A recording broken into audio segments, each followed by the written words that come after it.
How's it going, guys? Welcome to Audio Addiction. We have the incredible Intervals with us tonight, and he could say his name and what he does in the band. What's up? My name's Aaron Marshall, otherwise known as Intervals, and I am composer and guitarist in a how would you describe guitar-centric, progressive, modern technical rock meets metal type outfit.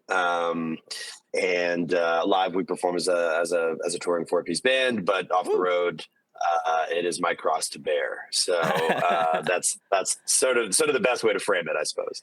No, certainly. And like I said to Aaron before, I have been a fan of Intervals back since like 2012 with the EP In Time. That's when I was getting to bands like Polyphia, like Covet, all of those sorts of bands. And I was like, Intervals, I've never heard of this band. Let me check them out. And like immediately fell in love and just been kind of going through the history of what you've been doing. And I went back and just listened to all the albums because I knew you were coming on. So I like feel as an interviewer, I got to do my homework. So it was cool going back and listening to Nice. some of that old stuff, like from 2020. I mean 2012 and like before that. And I was like, man, some of this stuff, uncut gems in there. I was really stoked. But um, wanted to know, Aaron, because I don't know too much about actually the history of intervals, but how did the group start out? Is this like your first? Is intervals your first like bigger project that you have done, or like what was kind of your baseline for like wanting to be in bands and start making music and going through that process of doing that? Yeah, so Intervals was sort of born by accident. In the early, it would be about around 2009, 2010 is when it sort of came to fruition. Effectively, I had been playing with some local bands. I'm from Toronto, Ontario, Canada, and I had a number of bands in high school, two in particular of significance that had definitely we paid our dues in the local Toronto music Sure. scene and played a Yeah. lot of shows, and we were lucky enough to even play a little outside province, and it kind of it started there towards sort of the end of that time period with my previous band. I was working a retail position in a music store called Steve's Music in Toronto, which is Mhm. kind of a bit of a landmark brick and mortar independent music store. And I had basically been working there full time out of high school. I thought I might have gone to college or university for a music production course or something sort of in line with that. I also considered the Humber College of Jazz in Toronto, Hmm. which some confidants and trusted friends and colleagues and peers at the time was basically giving me insight to say, if you want to take a stab at doing originals and not being the gig hunter and playing, covers and weddings and, union pickup gigs and stuff, Hmm. you might want to consider maybe trying to take the wheel early and invest your time in seeing if you can get something off the ground. Cause it takes a lot of time to do what Sure. we're Yeah. doing. So, effectively Intervals was born of that. I pitched the first song for my old band and it didn't stick for some reason. And things were sort of changing at that time. And I was empowered by, getting my first laptop and, Sure. Yeah.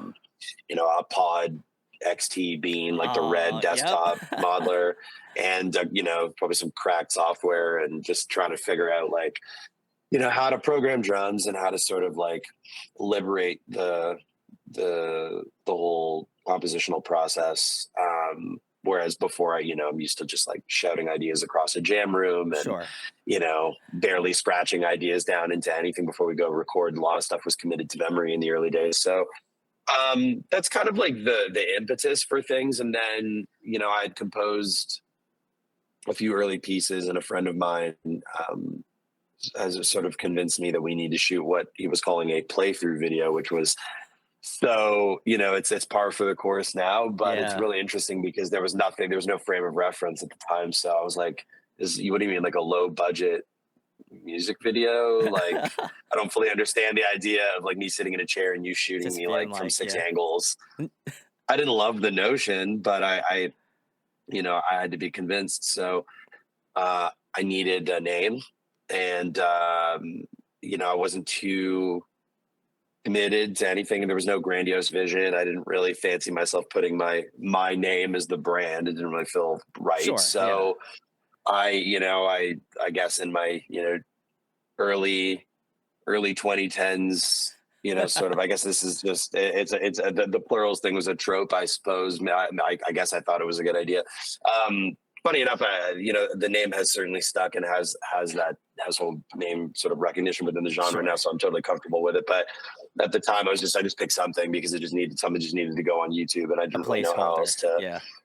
Yeah, it was actually kind of a placeholder that ended up sticking. I feel like a lot Wow. of band names are like that. So, um, anyhow, so I put that up, and this was pre algorithmically, dictated social media. Yeah. Yeah. Yeah. Yeah. This was before you could even do paid ads or anything. So that video had garnered more attention, performed better by way of just organic reach on Facebook than anything I had ever done previously with any of my other bands or anything like that. And I was kind of, taking notice of that, and getting some really positive feedback Hmm.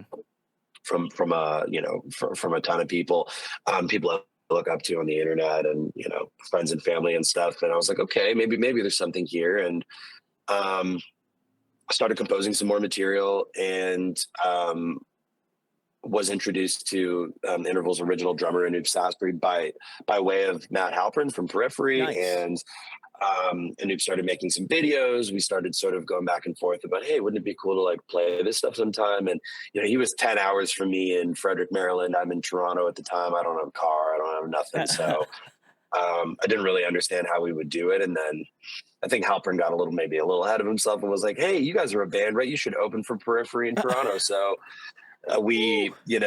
Anoop drove 10 hours to my parents' place. We jammed for less than 90 minutes in my parents' basement and played our first show. And Wow. it was Textures, The Contortionist, The Human Abstract, Periphery. Oh, what a lineup. Um, yeah, and we opened that show, and actually met somebody in Vancouver last night that was at that show, which is crazy because it's, Wow. barely a 400 cap room, maybe not even. So that's kind of where things started. There's certainly a lot of other details in the middle, but that was certainly the impetus. And then from there, we've just been very fortunate to receive opportunities to continue playing the music out in spaces where I think, given the bill and the context, we were certainly championed by a lot of our peers early, which I'm very very grateful for. And you know, I had met my would be manager for a number of years at that first gig. Brett Powell, who played drums in the Human Wow. Abstract, so saw us play our first show, and then we kept in touch for about a year. And then when In Time was coming up, Brett had reached out to be like, let me show you the difference between, you're doing a pretty decent job, but like this is what it's really like. Let's put some stuff on the calendar. Let's get some Sure. press avails. Let's Yeah. do some, let's actually do the thing. Um, and it did start to grow from there. There was a number of certainly pivotal tours, um, where we certainly weren't ready as well, and we just kind of we jumped in, and have been I effectively have been flying by the seat of my pants this whole time. So I think that the turning point would be, obviously there was a transitional period from the early first two EPs to then featuring Mike on vocals, and that's a record that I'm still very fond of and very proud of. But it was I think if you compare to the larger framework, it's just a sentence in the paragraph, so to Sure. speak. Yeah. So that was cool, and there were some great opportunities there, but kind of a parallel path, not really the same thing. Tried something, and it wasn't really, as genuine as I think the original recipe is. So when personnel changed, and we all decided that, everyone sort of wants different things, at the end of the AVW cycle, I sort of made a bold move to just kind of like grab the wheel and start doing instrumental music again. And then I think, like, as a knee jerk response to that myself, I think out of just kind of like being like stubborn and wanting to shift things around, I just put the guitars in standard tuning and went for a fully different aesthetic, which Yeah. definitely is, when you compare that to the early material, is certainly different. And from there, I've been gradually working my way back down, slowly bringing things down, Turn bringing the it riff back more.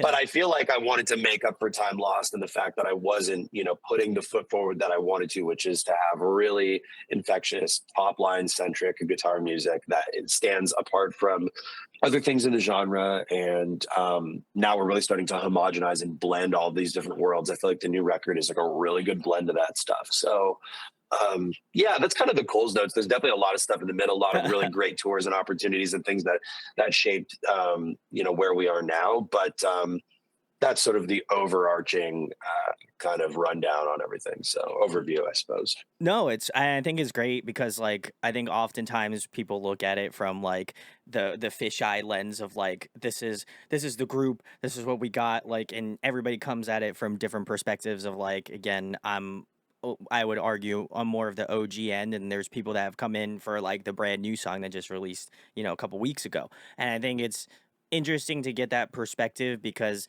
I think oftentimes when musicians like that I talk to, you know, just to have someone who is seasoned and has been a part of the scene for such a long time, like, you often think like, wow, Aaron's doing great. Like, that's awesome. Good for him. Kudos. But like, I don't think that people understand like the struggle or like the necessary need that it takes for people to like get to that position and stuff like that. So I want to ask you, Aaron, since you've been doing it for quite a bit now, do you have any advice for people that are like starting out in groups or like, still in their like first couple years of doing the project?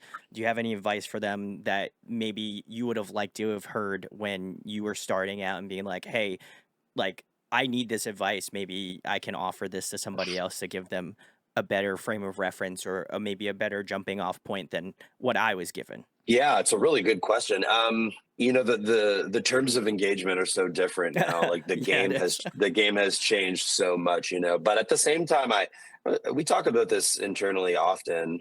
I think that even though the parameters and sort of the playing field has shifted a lot, I think that it actually brings things full circle again to what matters the most, because there's a lot of fluff and there's a lot of stuff that people waste their time worrying about. And I think you need to have like a well-rounded sort of approach in terms of your strategy. I think there needs to be many feathers in the cap. I think you need to have a robust approach and consider all angles. Mhm. Um, but when things started shifting towards social media being sort of the arbiter of how an act or artist is sort of perceived online, engaged, like everybody put all their apples in that basket, Yeah. and I think to the detriment of a lot of young aspiring creators. What gets lost in the shuffle is the real world skill set Sure. that I still think that, listen, I get it. Like if you live in a small Midwestern town and you've got some potential and you make art that people connect with, and the only way to spread that is through social media. I mean, listen, that is certainly a massive part of things. I am not downplaying the notion that generating Instagram content or being on Twitch or doing any of these things is insignificant at all. The problem is, I think that, and we've seen this post pandemic, Mhm. it doesn't translate the way I think a lot of people think. And I think there was a lot of people going, wow, when the pandemic ends and when everyone gets back to the road, like the next wave is going to be everybody that popped off on TikTok and all these Instagram people and all this type of stuff. And they go out and there's nobody at the shows. Yeah. And that's because social media gives that dopamine hit, and it definitely gives people that sort of parasocial connection to you, but Agreed. it Yeah. doesn't move the needle the way it does to be the opener on a tour and to have that 30-minute connection with people in the room and to earn it IRL, not URL. To earn it Yeah. IRL Yeah. in the room with everybody there, because that's the memorable thing. That is why the decade-long arc of intervals, being on support tours and then headlining and then being on support, we're always just trying to like stack it up and then catching our chips and stack it up and then see where we land. That is the most grassroots and organic way, because if you earn it with those people in the room and you leave it all on the stage, you bring, the best foot forward in terms of how you look, how you sound. I should have actually switched those, because the priority is certainly how you sound, not how you look. But especially in this world. But I think that these are the things that move the needle and really resonate with people. For example, I just said, I met a guy in Vancouver last night at the show who was at the first interval show of all time. I meet people constantly that are like, oh, I've been dying to see you for a few years. I saw you guys on this tour, and they'll reference a tour from like 2014. And Yeah. it's like, wow, we've been here like 7 times since. That's crazy. Um, but it's so cool to see those people coming back. And now I feel really good because they're seeing the best iteration and version of what we're doing. But to toggle back to the advice thing, I really think that there's something to be said for slogging it out in the clubs, learning how to communicate with your band on stage and off stage. Um, all of the etiquette and the logistics and things that go into performing at shows and being on tour. You cannot learn this from TikTok. Yeah, I You would agree. know, Yeah. you you you can't learn this on TikTok. You can't learn this on Instagram. You can't learn this even through vlogs from your favorite creators on YouTube. You have to live it. And if you have a product worth pushing online, that's the place to definitely get it out to all kinds of people. And it's kind of like, that's where your calling card is. That's sort of how you say, hey, look, I exist and this is what I do. But I don't think that a video with 1 million views or one sensational moment in the cultural zeitgeist is enough to say now every show is sold out and all these people are willing to pay $35-$40 on a Thursday night when they have work in the morning to come see you. Yeah. Like, it doesn't move the needle that way. It just simply doesn't. I mean, again, some bands will pop overnight. My worry there is, how do you sustain that? For intervals, we've had a really smooth and steady trajectory, which we often talk about in our camp. We refer to what we do as blue collar prog. It's kind of funny. Like That's true. Yeah. and I think that there's something to be said for a long career that grows, where you constantly move further down the playing field, where it's not just about, okay, all of a sudden we wind up in the end zone. Where do you go from there? I've got a lot left to do. I don't want to be there. I want to just incrementally grow and keep moving, because we're seeing the fruits of that labor. We've pretty much toured with every household name in the genre at this point. Agreed. Earlier this year, we had the opportunity to tour with Spirit Box, which was a pretty cool and outside look for intervals, which was, I can't thank Mike and Courtney enough for that. That was an amazing opportunity. But, a band like us doesn't get there from being like, oh, intervals is just this like new sensation. No, it's not. Yeah, It's you work there's for like it. a decade. Exactly. There's a decade plus of pedigree, and a band like Spirit Box on their inaugural headliner in North America is not going to take a chance on an operation that could be a calamity, versus the one they know gets if you vet us, there's people that'll tell you that the crew works exceptionally hard.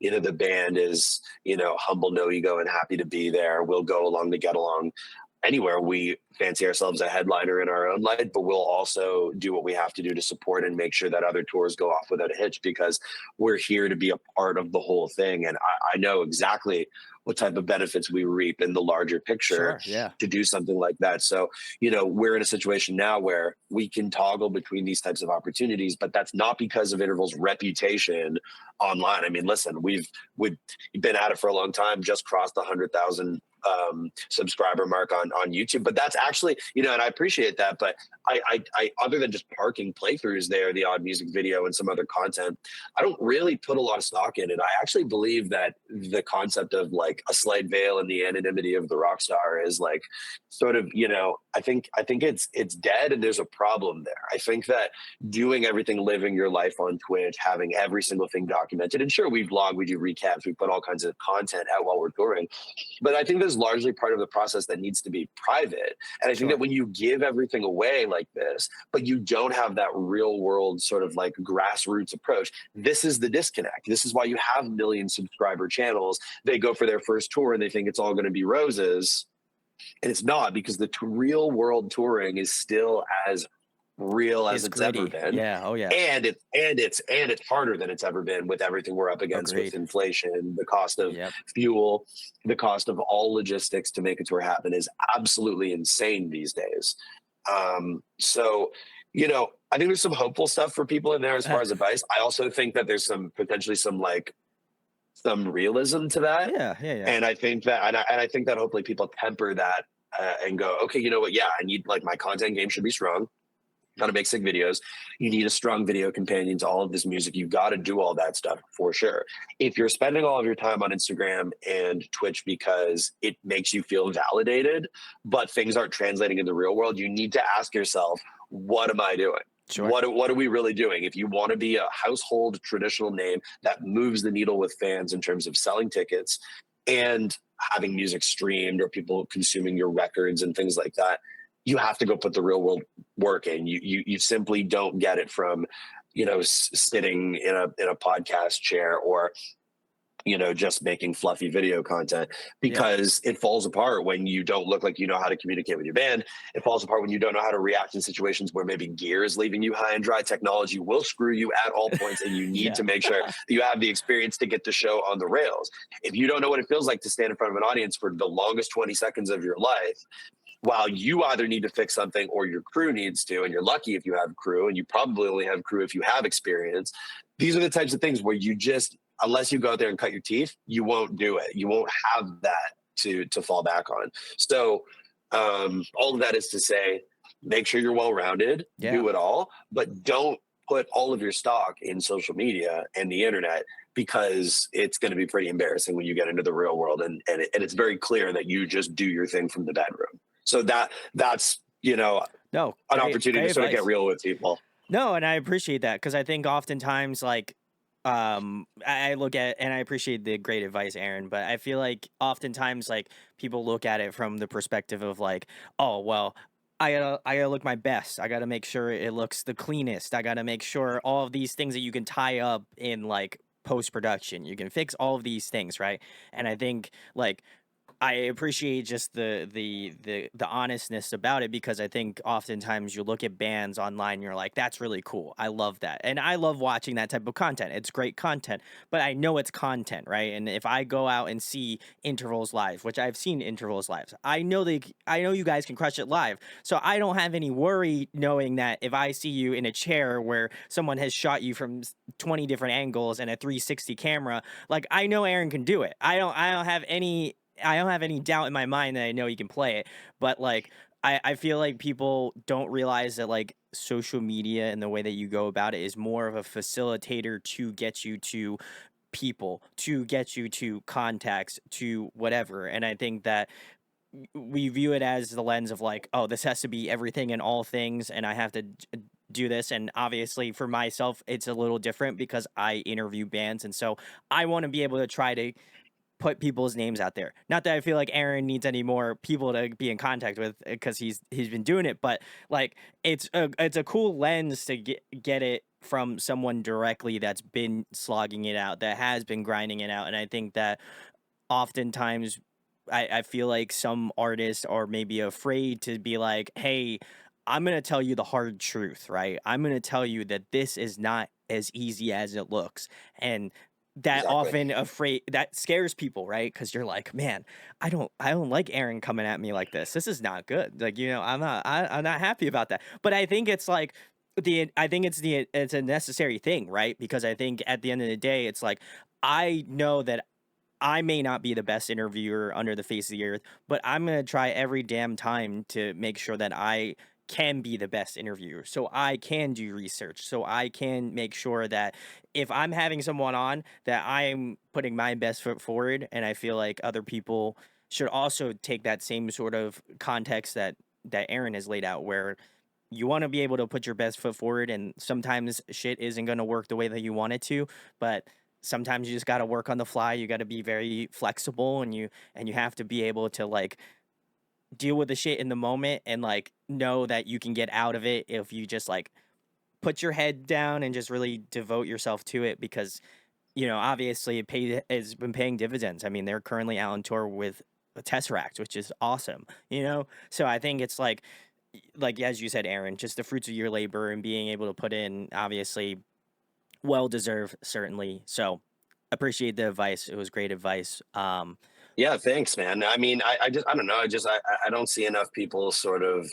Everyone wants to, you know, like you choose the best six pictures for a carousel on Instagram, Yeah. and some people are good at the candid stuff. There are actually some great raw artists in music and in other facets of media that do this, and their brand is wholeheartedly based on that sort of candid and sort of open behind the curtain sort of a vibe. And we certainly toe the line as well. But I just think that there needs to be more people that have been doing this and putting the work in for over the last, I mean, when I say Intervals has been getting itself together as a touring act for a decade, it's nothing. Like there are we're touring with Tesseract who are probably closer to the 20-year mark. Yep. Mhm. And we've also been on tour with Between the Buried and Me, we've been on tour with Protest the Hero, we've Mhm. toured with Periphery, and all these bands that have been really putting in the work, amongst others. And it always, oh, make sure your reels look like this, or do this thing, or game the algorithm like that. I mean, it just seems so interesting to me that like that's where the brain goes. The brain goes, oh, what satisfies the computer? What satisfies the internet? Mhm. And it's like, do we forget about the flesh and blood in the room? Outside, Like the outdoors, yeah. that is the thing. Like I don't play to a room full of cameras. Although I suppose you do, but I I Little, I yeah. you play to a room full of human bodies, Sure. and like that's where I think just people kind of lose the plot a little bit. And everyone's goals are different. Some artists solely make content for the sake of content, Sure. and that's also fine. If the goal is to get your subscriber game up and to earn revenue through other mediums, then like listen, what I'm saying bears no impact. Sure, um yeah. I'm speaking more so to the individuals that are like, man, I make guitar music and I got a little following. How do I get where you're going? Oh, I play in a metalcore band. We're trying to take opportunities. It doesn't seem like it's working. How do I get on tour? Like, Sure, I'm yeah. speaking to those individuals. Like, if you've got a 12 passenger or a 15 passenger van at your disposal and you're slogging it and you're trying to get out there and do little weekenders and put together a run and somehow figure out how to get on a 1 week, 2 week and grow it from there, and you really see yourself doing it, I'm speaking to those people. So No, I love that because I think that's the type of audience that at least I hope I get out of people is that I think like and I'm very much on that team as well. I mean, I've been doing this for almost 8 years, so like for me, it's nice, like I nice. I, I respect I respect what you guys do and that you have taken that much time to do it. I mean, I was listening to you guys far before I even started YouTube, so like I know Hell like yeah. putting the time in, putting the effort in is like really important. And I think if you really truly believe in what you do and you want to do it, like just fucking go for it. Like I think there's like like that's really the case and be able to make a connection with people. Like that's what I love about going to shows and like seeing other artists and like getting to meet them is making that connection and being like, "Oh, you're here because you love the same music I love." That's fucking awesome. I love that. That's great. Like we're gonna be Yep. good homies. And I think that that's like the important, necessary. I think thing to take away from it is like don't think that you are better or above anybody else. Just like do like put your head down, do it, and like I feel like Aaron is very much proof of that. So I love seeing it, and obviously, only best affirmations for intervals going further, certainly. So I appreciate that, man. Thank you very much. Yeah, no, it's the part of the thing that we love. I love being in the studio. I love making records. I like being a creative visionary. I feel the most in line, um, and whole with what we do when it's nine dudes in the wagon, just out here doing the show. And like so thankful for the team. I mean, that's the biggest thing. I say all this and I'm one man sitting in a room, but there are eight other dudes out there slogging it right now. And that's with a smile on our face constantly. I mean, sure. we were at the border at like 4 a.m. just joshing last night. Woo. Like it's there's no reason to be like, everybody's stoked. There's no false expectations out here. We've built an organization now that serves the needs of everybody. And for those that are making instrumental guitar music, for example, as like a one person composer and looking to build a band. I mean, you know, it's about the crew. The It's crew, not right? about Yeah. it's not about me, and I can't do this alone, So um build those relationships, keep your day ones, you know, in the mix and happy and fed, and make sure that it's all about all hands on deck, all team effort. Um, very fortunate to have a really solid group of guys around me to make it happen. So that's kind of like the last thing I suppose I'll sort of say about that is just, you know, that's really, really important. Of course, things have changed over the lineage of the act. But we are, firmly squared away in this iteration of the group. It's been this way since 2016. Interestingly enough, we sort of transitioned from the older iteration of the group by Mhm. way of the Plintervals period, which is interesting, where I was sort of sharing a band with Plenty, Yeah, and yeah, vice yeah. versa. I was playing for him, he was playing for me, he was sharing a rhythm section and all that stuff. Um, it's cool actually, and Plenty kicks off a run in Vancouver today. They were all at our gig last night, which is cool. They were in town for pre-production, so I got to see their whole team, Oh, sick. which is those are that's the thing. Also, a longtime friend who we've known each other from the internet, of course, but we met in real life, and I extended an opportunity to have him come support Intervals on what was the first Yeah. legitimate Intervals headliner in 2016 for the Shape and Color tour, and you know trial by fire, Plenty got to see exactly how we were running the operation, and largely runs a very similar model to what we do. And there's another, if you wonder how a guy like him comes from Australia and figures it out, it's the same thing. Like, there is a recipe that works here, and it's about prioritizing everybody in your orbit before the entity, and making sure that morale is high. 45 days in a black box, banging down the Ooh. highway in sickness and in health is not easy. But Yeah. if everyone loves each other and is genuinely happy to be there and enjoys each other's company, then that's how you do that. So we're always just, whole team is just clowning at all times and just having a good time. So that's what you want.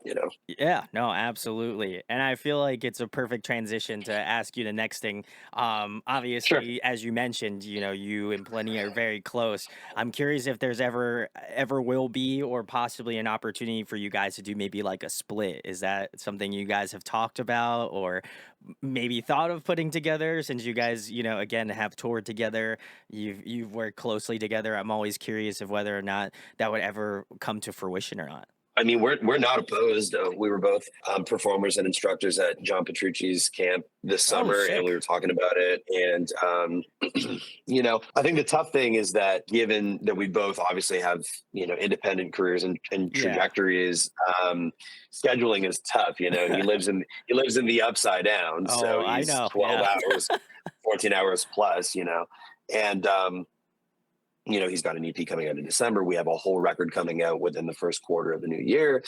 Um, you know, we're doing the same thing but different Sure. things, which Yeah. is makes it tough to sit down and be like, okay, let's compose a split. I think realistically, you might see some touring or something like that happen Mm. before that, maybe. Okay. But again, 24 is looking stacked. I don't know. I don't know. So we've got stuff too. So um it's always in the back of our minds. I mean, that's one of my, longest term friends Sure. in this entire community. And we really did get after it in a big way together in 2016. And it's what established, both entities as, like, you know, um, household names to be reckoned with, I suppose. Sure. Yeah. Um, we did, I don't know, nearly 80 shows as that iteration, Yeah.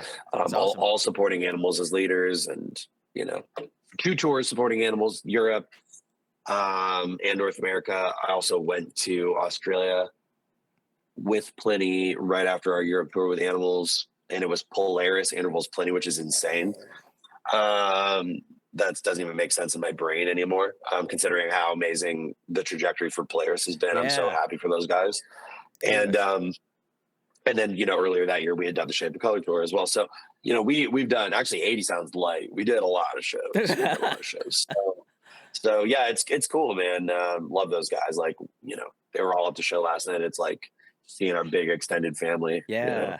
So Fingers crossed. I'm gonna hold out hope that it will inevitably happen, but who knows? there's no reason for it. There's no reason for it not to. So Sure, yeah. I feel like I gotta inspire the internet to band together and have no, it we happen. trust me.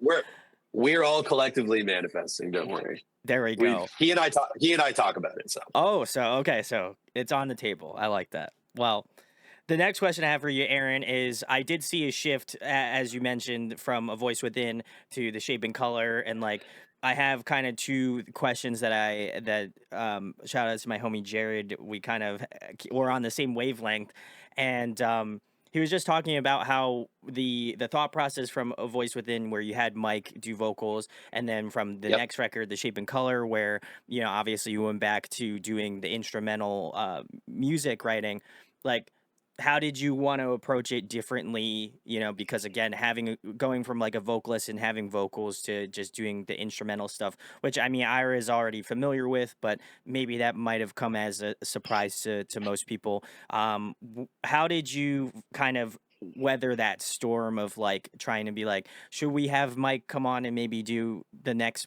record, or was it kind of like, I really want to try to make this instrumental thing work, and I really want to try to make sure that that's the forefront? What was kind of going through your head at the time of wanting to go forward with the Shape and Color, and what obviously you're going for sound wise now?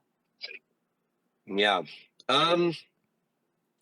Well, it's funny because in the very first two, well, specifically the first EP, which Hmm. doesn't exist in the real world, but it exists, of course, through Bandcamp and other means. Sure. Um, there are some digital liner notes that accompany that release, where I openly speculate about the potential for vocals. I think a lot of people have actually missed this detail. It's as far back in the intervals lore as you can go, I'm but there sure. is a Yeah. note that accompanies that EP that says, maybe, don't really know what I'm doing, so maybe. And in time felt like, maybe not, maybe not. Yeah. Yeah. And I still felt like there was more to do. You know, I was starting to settle into that and going, yeah, okay, I think I know what's coming next. And in fact, if ABW didn't happen, there might not have been this extreme course correction that Mm, resulted in the Shape of Color. There might have been a more logical further extension of In Time, sure. Yeah. which is kind of interesting when you think about that.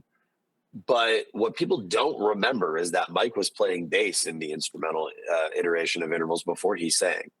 I know a lot of people, they just think, oh, we just brought this guy Oh, in, and yeah. I mean, like, if you watch any videos from our tour with, very interesting tour. It was the Intervals first. Actually, listen, I'm missing a whole part. So the first legitimate tour for Intervals was a cross Canada run from Halifax to Vancouver, and it was Intervals, North Lane, Texas in July, and Structures. Oh, And yeah, what a banger, lineup. banger. Yeah. And it Oh, was and it was our first time doing anything legitimate. And we had garnered some opportunities by way of some really nice support looks. That we had done some small runs. We had supported the Contortionists for about 10 shows. We had done a few other things, like I said, the Periphery show and some other pickup gigs. Supported Scale the Summit, which Travis plays second guitar in Intervals now, so that's kind of a full circle kind of thing, which is pretty cool. Um, so you know, um, Mike had jumped into the saddle playing bass. He had just completed his very short-lived time with the Heart Machine, and I feel like a lot of people like missed this. yeah. There's I like a miss lot of this. weaving of things here. The details are certainly a little murky even for me, but so I remember being at NAM, and I remember Alex Rudiger and Anoop approaching me like, Mike's out of a gig and he's so talented, he should sing for Intervals. And whoa, that's a little extreme. I don't know. After In Time had come out, I was sort of moving away from that idea. And okay, well, at the very least, he'd love to tour. He wants a gig. He can play bass. So I was like, that's a gross underutilization of his skill set. But Let's go let's for it. do it. Yeah. Let's do it. He's local to a Anoop and felt good. So playing bass, doing the thing. Did that cross Canada. Did our first U.S. shows to route home. Did our first legitimate U.S. run, which was the Kindred, Intervals, the Ooh, Color Morale, and Misery Signals, what a which is whew, also an what an insane insane lineup. bill. Yeah, we've been very fortunate to always be part of some really nice tours. So we did that, and there was a point on that tour where the fellas sort of sat me down and were like, we should try this. We should do it. I was Sure. like, I don't know, and then they kind of left the ball in my court, and ultimately, I was thinking, as a self-proclaimed progressive entity, one of the like most antithetical things to the concept of being progressive would be to not try something. Sure. Yeah.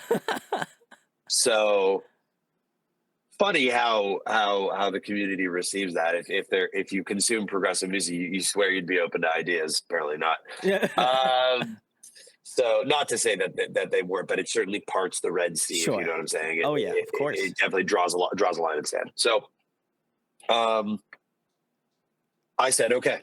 So I started composing with a bit of a different approach, which was I'm leaving there's a lot of space left open in these compositions. So obviously have the vocal be the top line, not the guitar. And then obviously playing in and around and creating some, unison lines and sort of supporting sub melodies and things that dance around Mike's vocal, taking solos in more traditional places. If you listen to the instrumental version on streaming, which does exist, Mhm. you can tell it wasn't really intended for that, because all the places where normally I would, in a modern intervals composition, step in and tell you the story, it isn't really there when you mute the vocal. Yeah, I would agree. So, and we flirted with the idea of doing those songs too, and kind of like recoloring them in. But it's something to me. I don't know. It's like better to leave it of legend, and leave it sort of lore, and just not really like, play over those compositions for no Sure. good reason or whatever. So, um, but anyhow, after a few tours, it just wasn't feeling correct. There were Mhm. some things that just weren't really lining up with, my personal intuition and my natural proclivity to like what it was that we were establishing prior to that. And of course, Sure. yes, I wholeheartedly said let's try something, but I felt that we were heading in a direction that didn't feel as honest. And as soon as I feel myself losing interest or feeling worried about, what foot forward we're placing, that dissonance just kind of put me at odds with my own creation of many years, even still at that point, and that didn't feel good. Sure. But at the time, largely a democratic operation, and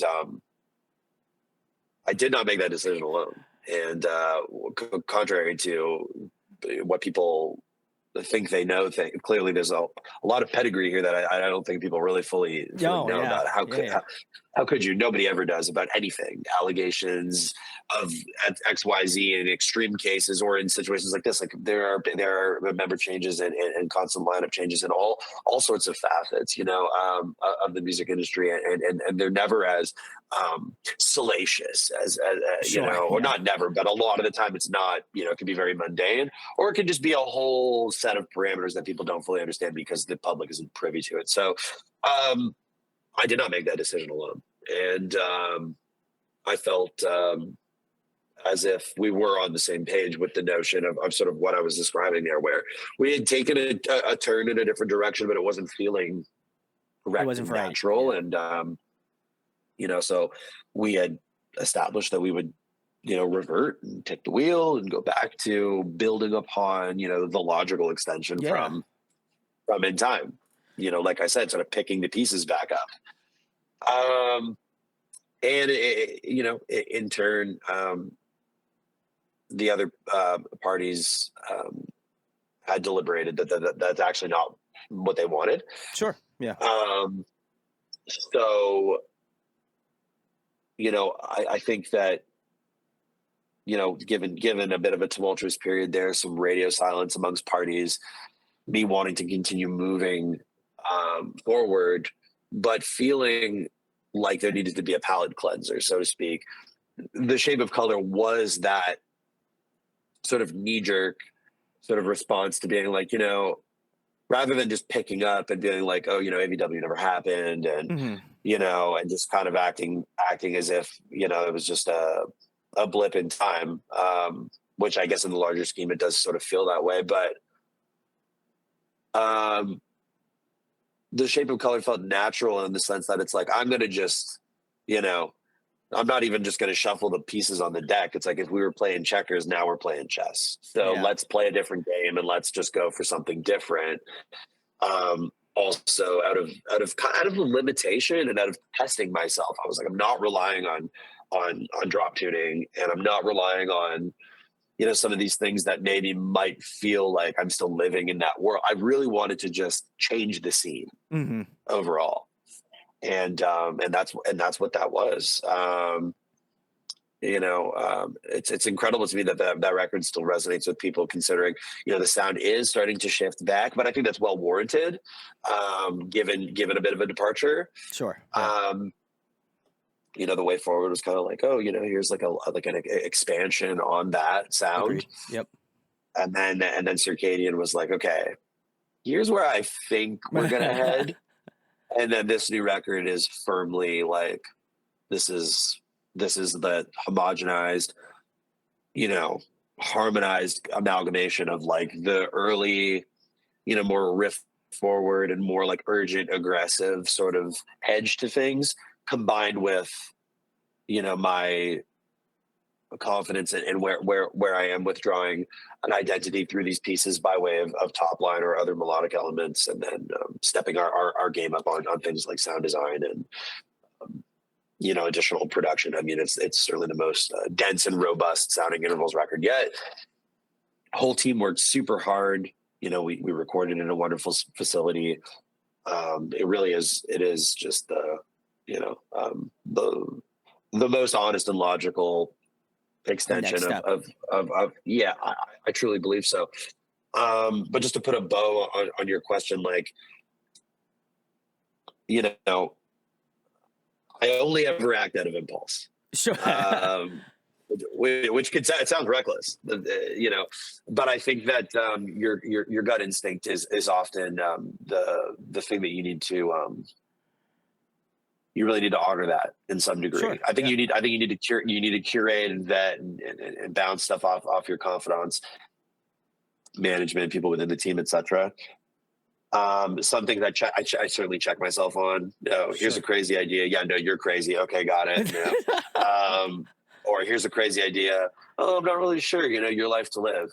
Yeah, you're right. It is my life to live. Let's do it. So I don't know. I'm always just sort of acting on impulse, but I feel really good about when I look at it now. At that time, of course, it was fairly tumultuous, and making division clear for people who didn't understand. Like, oh, they found us during ABW and they don't understand why Hmm. what this sound. Those who had been around prior might have been confused about ABW, but relieved when things changed. Yeah. You might also feel the same way, but then be like, wait, but that doesn't sound like this. So what's happening? Is this a new, and then you have people that have been around for the whole thing, and just trust, my judgment to lead on these things. I mean, largely music is selfish anyway. This isn't about Yeah. making music for other people. This is about, you know, in a cathartic way, channeling what matters to me through my instrument, making compositions and putting them out there. And Sure. the bonus is that anybody cares. Yeah, of course, of course. And I think, I appreciate you being candid about it, because I think oftentimes, like, I didn't, when it originally came out that Mike was leaving, I wasn't like, oh man, I'm upset. Like, I obviously was like, wish the best for Mike, and like, Me he too. does his thing.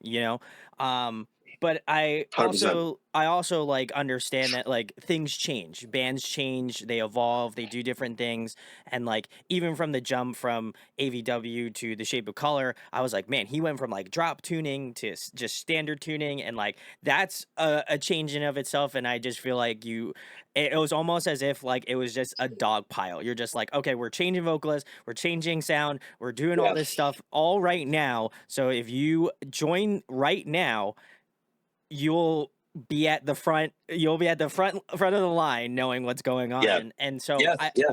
I have to appreciate that because A, it takes some balls first and foremost, and I think secondly, it's like I appreciated Mike's time, but I didn't feel like I just felt like it was like, cool, this is an experiment. They're gonna try it. If it works out, great. If it doesn't work Exactly. out, that's also fine too. But it also kind of made me put myself in like the seat of like, okay, if I'm Aaron, like what's gonna happen next, right? And like I think a lot of fans probably were like, what's gonna happen next? And I think that's kind of and unfortunately, I think it was misrepresented online where people were like, "Oh, Yes. Aaron kicked out Mike," and I didn't think that. I No. mean, I feel like people have opinions, people have different musical choices, and that happens. And I do feel bad that that's how it was represented. But I also think at the same point, it's like you can't control what the narrative's going to be. But I think you took it with a lot of grace, and I think you guys formed out arguably some of I still go back and listen to the Shape of Color all the time. I it's something that like I as a guitar player myself, I love to be able to kind of like pick up and be like, this is all in standard tuning. That's what blows my mind is that all of those riffs and some of the stuff I'm like, oh my god, this is all in standard tuning.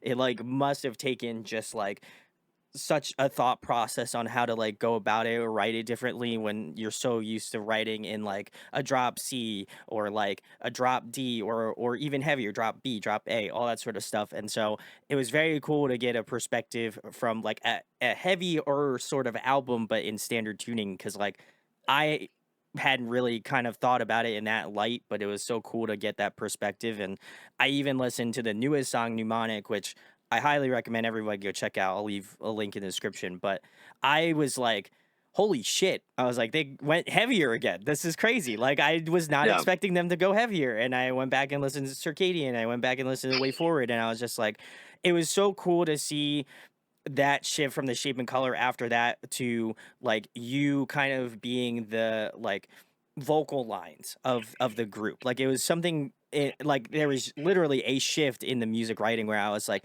he is trying to write this like these leads from the perspective of if instead of you hearing like guitar notes, what if you just heard like people like singing, like just like, just notes. And it was really incredible to me to kind of go about that. And I wanted to kind of ask you, Aaron, in terms of like going through that style, were there any sort of artists or people that you were listening to at the current time and like maybe even currently now that really helped you kind of focus in on writing some of your leads in more of I guess quote unquote like soulful sort of way, like where it feels like this could be a voice, this could be singing if you really like put it in that sort of perspective.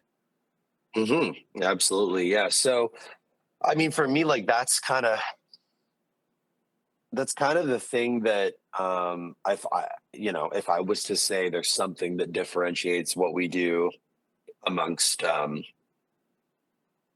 some of our contemporaries, Mhm. um, or even some of the OGs that paved the way before that, ahead of us, the thing that we do, um, is it is about a palatable approach and a um, more bite-sized, digestible approach that doesn't alienate the average listener potentially, Mhm. by way of technique forward, flashy, really crazy, like melt your mind type stuff. And there are definitely moments, because we love that stuff too, and that Sure. excites us Yeah. about this style of music. But I think tempering that against strong, calculated identity, story woven, really like motif forward, thematic, infectious. These are, I mean, I'm just hitting you with adjectives, but like this is how I think about it Sure. is Yeah. trying to draw that straight line, and if vocals are three-dimensional, then is what we do two-dimensional? From the standpoint of the guitar top line, I mean, I suppose not having that lyrical dimension, you could make that argument. I would make the argument that given tone and cadence, inflection, phrasing, context, um, that being in the sense that it is largely more interpretive than spelling out what to think. I would agree. I would Yep. argue it's four-dimensional. I would argue that the concept of I would argue that we just wrap around the third dimension and we give you the opportunity to open the door to anybody in any language anywhere on the planet to glean what they want, to imbue their own Yeah. meaning to the thing, and which is why I sort of play games between, thematically with song titles and the album covers. There's always a story woven. Really cool concept coming for this record as well. But influences are not very obvious in the sense that I think, a lot of people see like, oh, you're in the modern class of guitar playing, like, you must be a G3 nut, you must like love these guys, and listen, I probably do have a solid top five of dudes that are in that world. I had the pleasure of playing with Guthrie this summer at John Petrucci's camp. Also, Yeah. John is a goat, and just oh, an absolute beauty of a human being. What an amazing guy, and player. I got to see him play Glasgow Kiss like 20 feet away, 15 feet away. I was Oh, like, and then plug my guitar into his rig the next morning. Care of an invitation from him and his tech. So it's like, I love that stuff. Trust me, like that stuff really does move the needle with me. But what I'm channeling is my own natural inclination to put the melody where I believe it belongs over a given chord progression. So largely trusting my own intuition, but certainly, you don't have that formidable foundation without influence. sure. So the from a guitar standpoint, early on, when started to cut my teeth a little bit, and I'm like learning like pop punk songs and stuff. Like my dad was really into Pat Metheny at that time. Ooh, I feel like he okay. was like, he was born in 1950. He grew up in the age of all the good music. He saw Zeppelin, he saw the Rolling Stones, he saw everybody. Um, and when I started getting into guitar, it's interesting. It's like he took two different sort of paths himself. He's not a musician, just has exceptional taste in music. Um, he was like, yeah, I kind of missed out on Nirvana. What's that sound like? As I'm getting into guitar, he's like listening to that stuff, but he's also listening to like Pat Metheny and George Benson and Lee Ritenour, and Ooh, okay. and things in the more like contemporary modern Yeah. jazz world. And Pat's approach to guitar really has always sat, you know, on this very high pedestal for me, because it was the first time I heard restrained melodic guitar that made me feel like he's actually singing. Yeah. And same with the George Benson, or there's a lot of cats, of course. Then there's the more like you know higher octane stuff, like a Greg Howe or a Marcos Fogli or something, or Yeah. of course what Guthrie. I mean, Guthrie is just everybody wrapped into one. He's incredible. Um, probably the, if I had to say, the greatest of all time. Um, but I'm really channeling that approach. But then my melodic sensibility, and then like what I'm doing over of course, the backdrop is very high energy. Sure. Yeah. Is more so like all of my favorite, vocalists that have a particular melodic sensibility, probably from those early pop punk days, and pop music, EDM as a whole. Like modern stuff, like where the top line is just so strong, and channeling some of that into the instrument. But but constantly, it's so strange. I'm constantly thinking about like, how would Pat do it though? Yeah. One bears no impact on the other, but it's like, that's where a lot of this octave stuff comes from, is like Oh Pat was yeah. doing it with like, the neck pickup rolled off with the kind of clean thing. And it feels like the aesthetic is jazz, there, but that tone and sensibility isn't working over cat cat cat cat, Yeah. so it's like, um so it's like, well, how do we do it with gain? How do I do it with some sounds? Now I'm really leaning into these really fuzzy and fried kind of like really out there kind of gnarly sounds and like stereo chorusing and like big Yeah. wide, almost using the guitar like a mini synth at times. And that's that unique amalgamation of like, you know, developing a sound that I like from this genre, but using the melodic sensibility of like these types. But like, what would Pat do? And then like, this other thing, like what would, but also what do I want to say? What do I Sure. feel? Yeah, Like yeah, what's yeah. naturally happening? And it's that all of that rolled into one, um, that allows me to like either craft a riff or a chord progression and then see the melody in it. And of course, when I'm composing, I play around with a ton of stuff. There's all sorts of throwaway things. There's all sorts of, it was like this, now it's like this. And, even live, I'll move things around and change it. It's always a moving target, but it's all guided largely by intuition, which is just the sum of all of the parts I sort of have described. So it's messy, but I try to focus the final idea in a palatable and presentable way that hopefully is stuck in your head for a long Yeah. time. So Oh, that's the goal. I would agree. Yeah, I think you thread the needle in such a way. Like, I obviously love listening to instrumental music. I listen to other music outside of just that, but like For sure. I find that you are the closest relation that I can think of to like pop music in that way where like you're like you can distinctly pink out like, okay, Aaron's doing this, it's trying to evoke this sort of like, oh, okay, if Yep. I was at a concert or I was seeing an artist like a really like strong like fronted like pop artist group,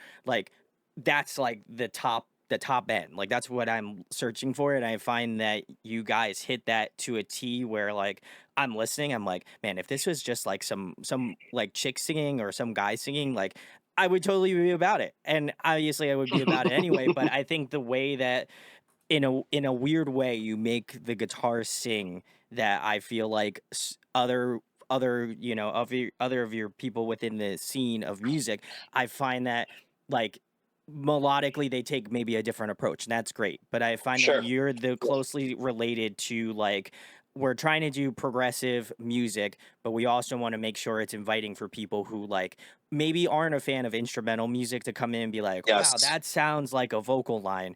I'm hearing Yes. vocals, but there's no vocals. And I think that that is like the coolest bridge that to me is just I love that. And that's when I share it with other people, they're like, wow, this sounds like it has vocals in it, but it doesn't. And I'm like, yeah, well, that's like the beauty of what I feel like intervals does, is that they have this thread of like, oh wow, this is vocals, but like not in the context of what you feel like it should be. And so I feel like you blur the lines between that, and that's like one of the coolest things that I go through every time I listen to like intervals tracks. I'm like, I'm always thoroughly impressed. Even if I take like some time off, I'm like, this is cool. I like this. Now I'm back on the wave again, you know? I love that, man. I sincerely appreciate that. I feel like, we want to be a big tent in a, perhaps, in a smaller circus,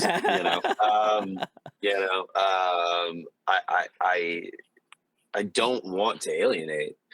Not that I think that, a band like, you know, like for example, obviously love them dearly. We've toured with them a ton. They're a massive influence on us. They're exceptionally prolific. They're in their own lane. But an Animals as Leaders, to the layman might present like, "Whew, what in the world?" And some Yeah. people just don't have the mental constitution to be there. Some people Sure. like are just like, no, that don't do it for This me. is Like too I just much. want, Yeah. but for some people it really speaks to them. And of course for us, like, oh my God, I mean, not only are they dear friends of ours, but they are, one of the most prolific acts from our entire world. Agreed. um and if I pull 10% of that in, I'm happy. But the goal is to certainly try to present in a way that isn't alienating. It's, and I almost want to kind of like pull you in and then be like, and then hit you with the thing. And then move back, and I think the songs are designed to do that. In my brain, I'm also toggling between this top line, very inviting, very, identity forward, motif centric approach, but then also when it's guitar solo time or it's time for something guitaristic, You we go all out. remember what time. Yeah. Yeah, I remember. Okay, but also it's still a guitar. And I love the flexibility there. I really do. I like that the instrument is malleable. I think that people wrote the guitar off at the end of the '90s. It was the early 2000s. It just wasn't there. It was more a supporting role. A lot of pivotal music. I mean, some of my favorite records are between 2004 and 2008, Sure. which are certainly have a ton of incredible guitar playing, but the notion that the modern composer can lead a band guitar forward Mm. and sound the way a lot of the way I do and my contemporaries do didn't exist. The thought didn't exist at the time. I love that it's there now. Like I said, we took a risk by, opening for a band like Spirit Box earlier this year. Yeah, yeah, yeah. Very, very warmly received, played to a full room every night, got a nice 40-minute set, 1 hour after doors. So it was like literally, it wasn't just like, oh, we're walking in. It's like, no, the room is It's filled full. out, yeah. We've earned the spot to be there and to present a show that, we've been putting the work in over years I felt so thankful for the opportunity to earn it in a fresh room. And Spirit Box have a very open-minded fan base.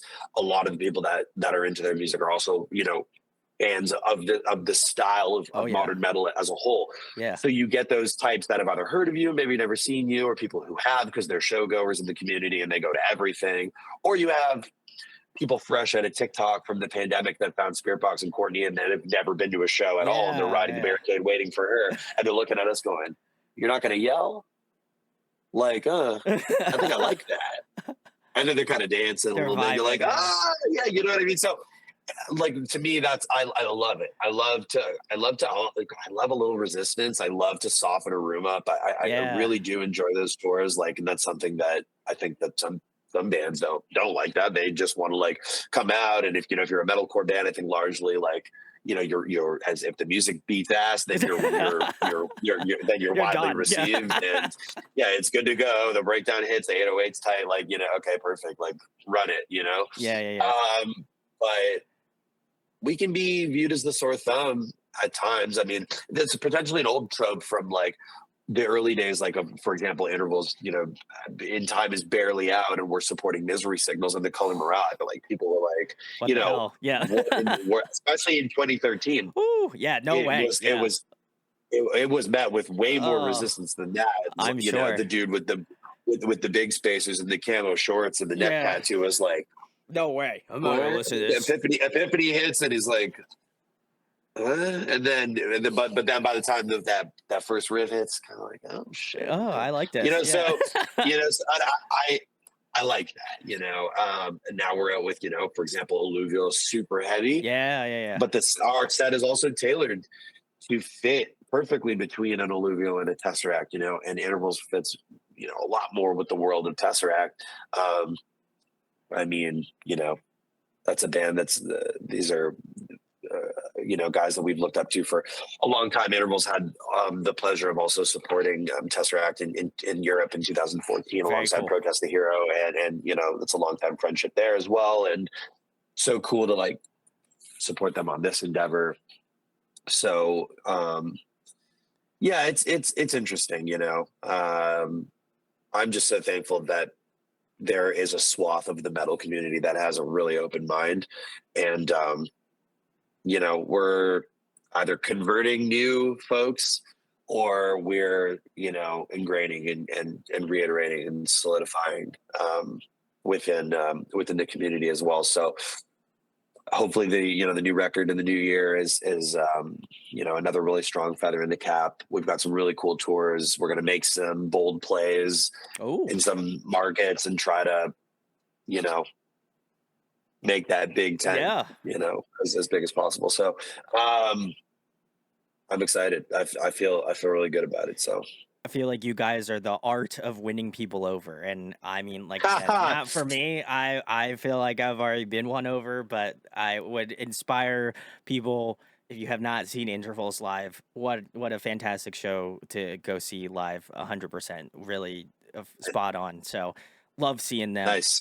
But I have to ask Thank you. Aaron, as someone who has a massive catalog of music, I know oftentimes I imagine interviewers ask you what your favorite songs are, but I'm going to flip the question on you. I'm going to say, what song do you feel like in your catalog is underrated? What's a song that you feel like, man, I wish this song got a little bit more love? I love this one, and like people don't love it like I love it, you know? Wow. Wow. Um, Underrated. Damn, they're all my children, bro. That's so I'm hard to. sorry. I don't. That's like asking me what my favorite interview is. So I feel like I Yeah. get you. No, underrated is different. There's some spin there. It's a different Yeah, yeah, angle. yeah. It's a different angle. Yeah. Underrated. I feel like the final track on Circadian Earthing Ooh. may or may not had its day in the sun.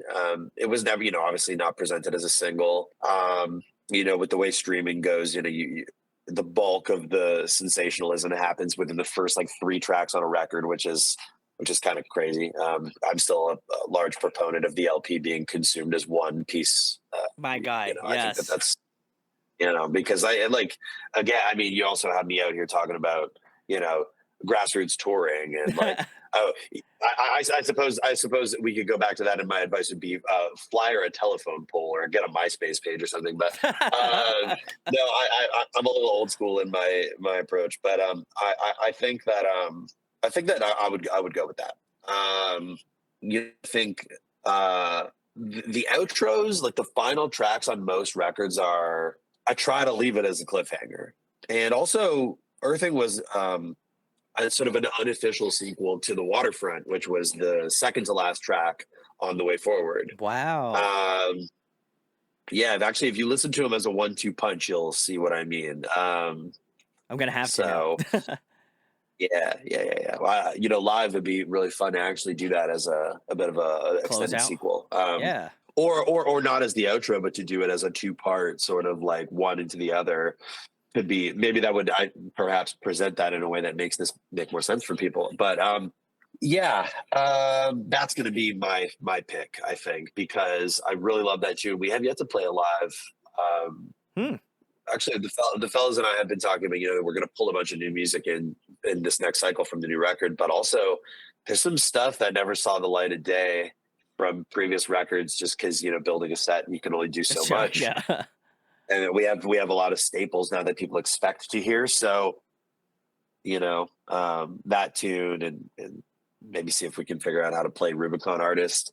It's a really really challenging song we've never attempted, but I think like we're pretty dialed these days. I think that there's a really good chance we could get that happening. So but that's my pick. I'd say Earthing, which is the final track on Circadian. Yeah. That's a great pick. I can say it sends the record off in the best way, and like just love that one. So that I kind Nice. of had a feeling, but I'm glad my intuition was correct on that. But Sick. next question I have for you, Aaron, is I know you guys are currently on the road. What is a go-to thing you like to get on the road? Is there any specific food item or thing that you're like, when I'm on the road, I gotta get this? Is there anything particular that stands out to you? Woo. Um, Lots. Oh, okay. Tour is just about food. It So is. I was gonna say. tour is largely about food. Well, I would be remiss if I don't mention Topo Chico, because they support us and they Hey, send us infinite amounts of water, which is incredible. And we don't get it in Canada. So whenever we cross over and we get to that first venue on a you tour, call they them up. always lace us up. Yeah, yeah, they're very kind to us. So the bus is filled with Topo Chico at all times, Hell yeah.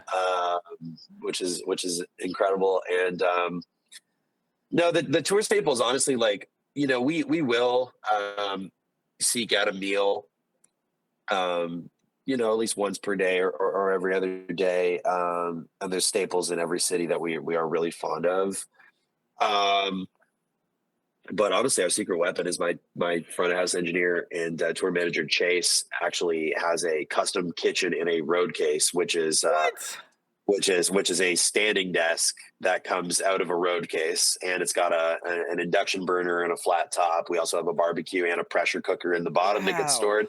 And Chefing it Chase up. is stick with it. Like literally let him cook. It's unbelievable. Actually. It's yeah, it's really impressive, and the level of culinary execution is pretty bonkers. So, days off for intervals is largely like we post up at a KOA, so we do RV parks. We don't do mall parking lots.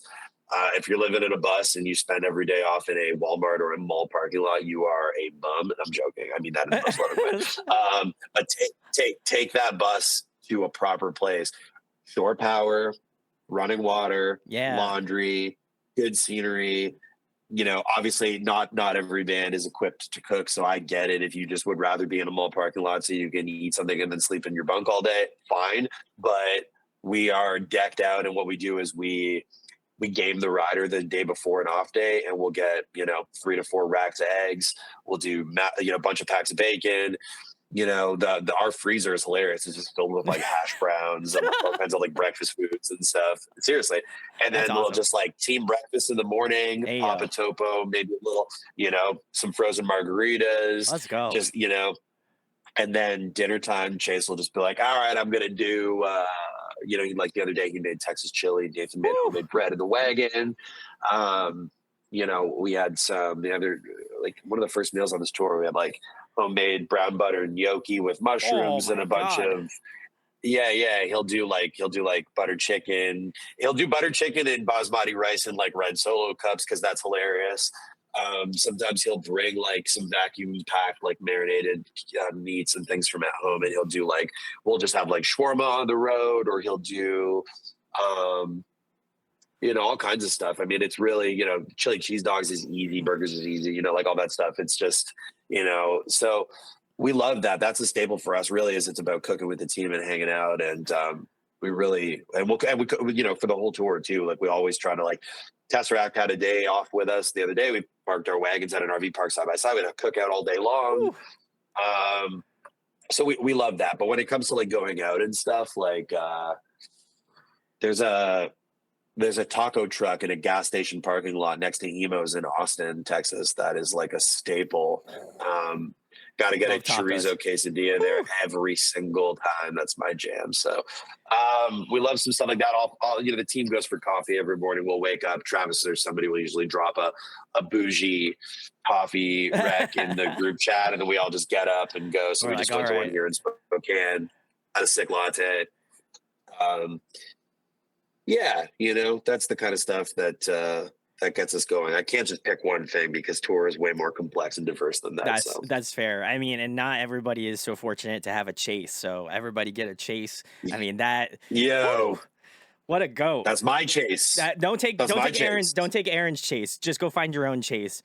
No, Um. Chase is awesome, man. He works for a few other acts as well. He's been doing a lot of touring with 4 Year Strong as Oh, well, sick. and which is cool. So he's sort of in that world. My manager handles them as well, so there's kind of like a synergy there. But no, Chase has been with me since 2016. He is my front of house engineer, production manager, and self proclaimed chef, Yeah, clearly. which is incredible, and we really value him in a big way. So actually, we did a digital tour bus.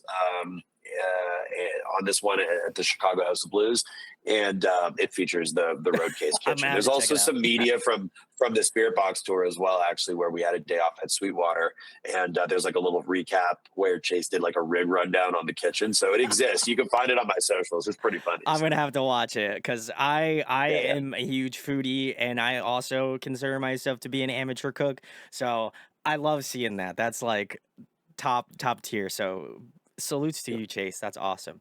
But Nice. I'll tell him we talked about it. That's I sick. love that. I'll give him a shout. But Next question I have for Nice. you, Aaron, is if you had an up and coming guest feature on, because I know you've had a lot of features in previous intervals work, but if there was somebody that you can think of that you would love to have up on an up and coming intervals song that you haven't had on previously, are there any that come to mind? 4 on the new record, Ooh, and none of them are guitar players. ooh, I love this. So Okay, this is okay. this is cool. Track 1 on the record is my favorite collab we've probably ever done, and it is with an artist. They're a duo actually, and they have precisely nothing to do with the progressive metal world or I anything. love that. I'm not going to say who, but they Yeah, are please a don't. UK based. They're a UK based drum and bass duo. So new shit, Wow. Okay. new All shit. right. I'm Yeah, I'm looking forward to that. That's gonna be yeah. wow. It's really cool, really cool. And then there's 3 other features as well. Again, all from more, definitely more eclectic walks of the music space. So um, yeah, I really, I'm sort of, we're a little early, right, to sort of be giving away, Giving away and secrets. Mnemonic was a taste. The rest of the record needs to be mixed. So right after this tour, I'm going to get after it with our engineer Sam. Um, but there was a need for some cross pollination, but none in the way of guitar. And I think that that largely supports the approach with this record. There's also um, a really um, sort of coherent through line from a sound design perspective as well. There's one individual that also collaborated with myself on sound design Hmm. and more so like the so the sort of the approach of supporting and sort of densifying, if you will, the production at large in a way that we haven't done before. So sound design and production elements is something that I personally wanted to really sharpen my pencil on after Circadian. We're starting to go there a little bit, and I felt like I needed to up my game there. So, given the quiet nature of the years preceding Circadian, I had time to do that, and a lot of what I've been focusing on made its way in there. But then there's some things that are still well outside of my wheelhouse, and I'm very fortunate to work um, with this. I can speak to an individual named Jesse Zaretti, who is a well-known player in the world of television and film and Hmm. video games, Okay. and he was at Marvel for a long time, and Wow. which is cool. He's also scored things you've heard on Netflix. He's currently in the game world, and Jesse had reached out to me, and it was a really perfect fit. So um, Jesse really helped draw, you sort of fill in the gaps, if you will, on the things that I had a vision for that I wasn't, executing exactly like I wanted to, or things that are just beyond me that I knew needed to be in the composition. So there's that level or sort of added layer of collaboration, and then also the 4 features of which I think I'm going to be putting a lot of our fans on to some music and some people that Yeah. they definitely don't know about, as well as making a statement with the notion of collaboration and co-write and co-production, but none of which are your typical, hey, here's another homie who plays guitar, and here's like 32 bars of like I don't think that that serves what these songs are intended to say, Sure. and I largely just feel like I wanted you know, my guitar playing and what I'm doing with the integral identity of every song to be very much at the forefront, where the collaboration is more so on the compositional side, as well as adding to the world surrounding and sort of orbiting these pieces. But that's all I can really say about that. Yeah. So I don't want to reveal I'm too I'm much. I like I'm to go stoked. into it. There's Yeah, and there's other people, like, sure, there's other guitar players I'd love to feature, and there's other musicians I'd love to work with, but definitely scratched a couple of them off the list on this one. So Oh, there we go. I also love that you're extending the olive branch to other genres. Like I think oftentimes like and don't get me wrong, I loved all the features previously that you have had on. Like, if I can get a shred fest, I'll get a shred fest. I love it.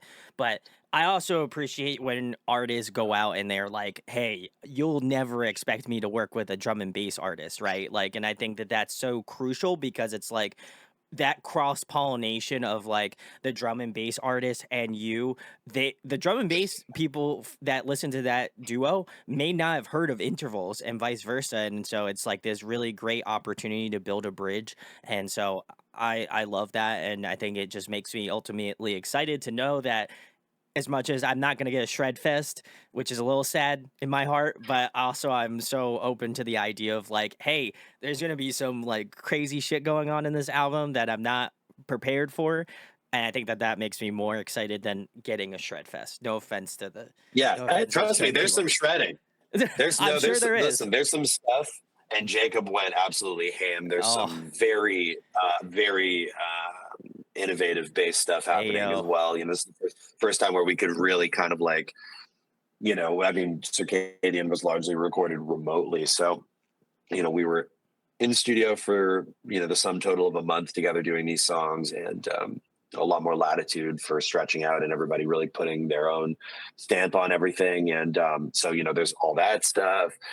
Of course, there's everything that you would expect from how I lead an intervals composition, and I'm certainly pushing myself at times but also restraining myself at times for the sake of the composition. And then there's this stuff, which is, like when you hear balls to the like wall. 7 string intervals riffs with like liquid D&B, like techie modern, Ooh. like UK drum and bass, like it's going to be, I think, I don't know if people are ready for that one. So I don't think I am, but I'm very excited either way. cool. The Cool. next question I have for you, Aaron, is my personal favorite. I'm a huge nerd, so I love asking this question. If you could be a video game character, who would you be? No, I think this is an easy one, but Oh, I'm okay. gonna. It's maybe it's basic. I don't know. But I think a lot of people in the that are familiar with the intervals lore would probably also guess this one. But I'm gonna have to say Sonic the Hedgehog. Yeah, okay. Yeah, I had a sneaking Hundred suspicion. percent. And if I wasn't, I'd be Mega Man or something. Oh, those are good choices. Yeah, you do. I didn't really pick that up, but now it makes sense. Now I'm putting the pieces together. So I love that. But Nice. the last thing I have for you, Aaron, because I appreciate your time. Thank you for spending all this time. It really truly is an honor. But No wanted to worries. know. I know we talked about everything, your whole storyline, why you do this, why it's important to you, and oftentimes when I have interviews on, like, I love the music. I love going in. I love delving into each artist that I have on. But I happen to have like a pretty large lineage to go off of based off of your music. But want to know why this is something that you want to do, why you're passionate about doing it, because I think oftentimes we look at it from like, okay, cool, he's a musician, he loves doing it. Like we automatically assume that that's the case, and I mean, I would imagine truly that's your love and your passion. But oftentimes when I get into artists, I like want to know why they do it and for the reasons they do it for. So, what kind of gets you up every day that makes you passionate about again, you're on the road now, being passionate about being on the road, crafting new tunes, and like, really trying to, put your best foot forward in terms of your musicianship and your group. Oh, that's It's a big question, I know. that's yeah, that's an interesting one. That probably garners a very simple answer, which is to say that I don't, and maybe not to undermine, you know, my skill set or my interests, perhaps outside of music, but I don't know that I would feel at one with myself if I wasn't so blessed to do the thing. Hmm. I never took no for an answer when I was younger. I think I started doing this and committing to the notion that this has to be the thing that I do very early on, and I'm so fortunate for just to kind of like dovetail this back into what we were talking about, like this stuff takes time. I feel like the Mhm. individuals who really have a grip on it are the ones that have it's not the overnight stuff. Yeah. It is the like the decade of really grinding it out. And I'm so fortunate to have started at a time where the approach was hybrid. The approach was grassroots plus the advent of the coming social media wave, and learning how to sort of like put stock in either of those things.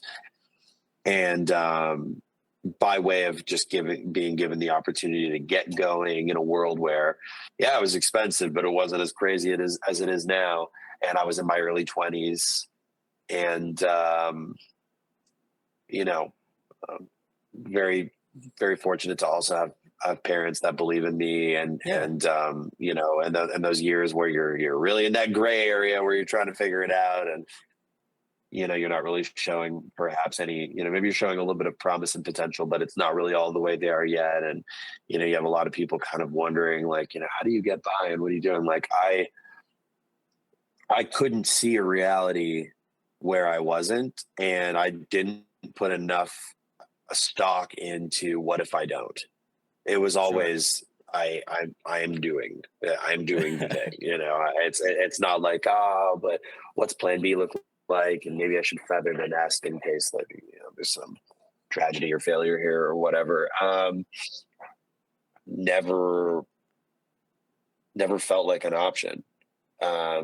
This always felt like, but to quote a friend who is largely in the YouTube space, my friend Red Shaw, he says there's no Plan B. you Yeah. know um I wholeheartedly believe that, yes, we need to be pragmatic and logistically sound, and in fact, to be professional is to have plan B through Z. But when it comes to what resonates with you and defines you, something that that, like, non-negotiable, unequivocally, you can't see yourself without, then there's no plan B. There's no plan B. So for me, I it's not like, what gets you going. Um, what is the thing that, like if I had to open my eyes and wake up every day and talk myself into it, then this isn't what I'm supposed to do. Sure. Yeah. But I wake up every day, and whether it's wake up in the bus and we get after it on the road here, or I wake up at home and think about what we need to do to continue moving forward, whether it's in the creation side, or if it's planning and plotting or whatever. That's certainly the least inspiring stuff, the tinkering, with the nuts and bolts on the more menial side of things. But it certainly lived to animate the music, in the real world. um, we love we love the performance. That is truly, um, the thing that makes me feel like, I have, purpose. So it's not about negotiating whether or not there's something else to do or why do I do it. It's just wake up and do, because that is there is only one thing for me to do, which is this, for sure. So Yeah, no, and I appreciate the honesty about it because I think oftentimes, and I think just knowing your storyline and having the conversation early on, I think it's like, to me it resonates that it's a story of perseverance, right? You have to be able to like live and that's breathe it. it and have to do it, and the if you believe in that positive affirmation that you're going to get to that point and you're going to do it, and that there's no looking back, you can't look back, you have to do it. I think there's something inherently like scary about it, but also I feel like is something that is inherently like, if you need to do it, like that you're gonna live on that like wild edge of like, I need to do it because it's something that's important to me, and if I didn't do it, I probably wouldn't be here, right? And I think that that is No, incredibly important. for sure. And I know, I'm very fortunate to know a lot of people in my professional life that are very at one with the thing they do. I resonate the most with those types Oh yeah. because there's a sacrifice that goes into that. You relate to those types of people because largely the storyline is, you know, different shades of different things, but on a macro level, everybody makes the same sacrifices to get to the point where we do the thing that we do. And I also know a lot of people who are at odds with who they are, or what they want to be, or haven't, unfortunately, so been provided a sign or some sort of clear cut directive Hmm. for how to, for the blueprint of their existence. And it's sad. There are a lot of people that do experience that sort of dissonance, and then there's also a lot of people that take that and turn it around. There's always an opportunity to find something to, uh, you know, not define you for the sake of it, or belong to for the sake of it. But everybody has a an interest, an innate want and a need and a desire. I truly believe. Um, Maybe not so obvious for some, um, but I always it was very clear um, to me that it has to be music, and it allows me to express myself in a way that makes me feel fulfilled, and also, just gives me that daily purpose. There's always more to do. Self improvement. You know, top your last effort, top your last show. Establish that connection with people that care to sacrifice their time Yeah. and their good graces to the thing that you do to support you and everybody in your orbit. And it's incredible. There is a very balanced and reciprocal transaction that happens between audience and creator, and it's not an obligation of the audience to be there for the creator, and it is not an obligation of the creator to create for the audience. It is something that everybody is like sort of engaging in a way that is very consensual. Yeah. Yeah. Yeah. It is very much just, it's happening, and you can be a part of it, or not. And that's why I said, when we were talking about it before, I think that making the music is largely the most selfish act. The concept of anybody enjoying it enough to support the asinine operation that we run out here is beyond a bonus. So That's awesome. Well, I don't think we could have ended it in a better way. Aaron, tell the people where they can find intervals at if they've been living under a rock for like the past decade. Tell them where they can find you on social media. Obviously, you guys are out on tour now, and maybe what you have coming up, maybe towards the end of the year, and maybe a little bit into next year if you have it. sweet. So yep, currently on tour with Tesseract and Alluvial, about 12 or 13 more shows. We're coming down to PNW through California, making our way through Woo! Arizona, Texas, and along the bottom, etc. Tour finishes in Nashville, so we're going right around the bottom like that. And the rest of the year, we'll be preparing for the release, which is coming relatively within the first quarter of the new year. New music will start rolling out after the holidays. Really amazing tour planned for spring. You can find the majority of our goings on at intrvls.com. Intervals without the E and the A. You can also find me on Instagram at Aaron Intervals. If you search Intervals on Spotify or any of your streaming platforms, you'll find us there as well. And that's pretty much it. If you're new, got a brand new song, you can start there and work your way backwards. If you're an OG and you don't know, there's a brand new song from the new record that came out at the very beginning of this tour. Come see it live. People say, "Oh, when are you going to do a playthrough?" I'm going to get to one, but you can have 12 more across the country in the next few weeks. So definitely come check it out. We got a next 45-minute set. Direct Yeah. support to Tesseract. Tour is amazing. Everything's going great. And aside from that, yeah, excited for a new cycle. Excited to not have any resistance in terms of global pandemic or anything this time. Circadian saw its day in the sun, but was unfortunately kneecapped by some extraneous circumstances. Sure. So we are firmly back in the saddle. The fellas are The fellas are in the big truck. We do one of these crew shirts every tour. I can't. I if I turn it'll be too long. But on the back, there's a quote on the back.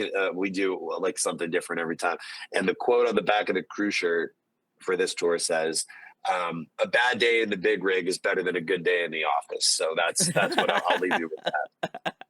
I love that. So Want to give a shout outs to Eder. She is amazing. Big salutes to her and Costa Nostra. Always provide me with some really great artists to have on. And honestly, I'm humbled and grateful that Aaron has come on my show. Like I said, been a fan since 2012. So to me, it's cool, I feel like it's a bucket. I could check someone off my bucket list of people I've had on. So if you have not checked out nice, Intervals, please check the links in the description. Go follow them. Go follow Aaron. Incredible artist, and I'm so excited for their new album that is going to be coming out. If you have not listened to Pneumatic yet, I'll also leave a link in the description. Please go give it some love. It is fire. It is so good, and it makes me more pumped to just listen to this full album. So if you enjoyed this interview, nice. share it, like, and subscribe. It does go a long way. I'm doing pretty well, so I hope to continue on with that good trend. And Aaron, thank you so much for spending the time with me today. I appreciate it. No worries, dude. I appreciate your time as well, and thanks to everybody that hung with us this far. And I'll see all you guys on the road in the new year and beyond. So thank you.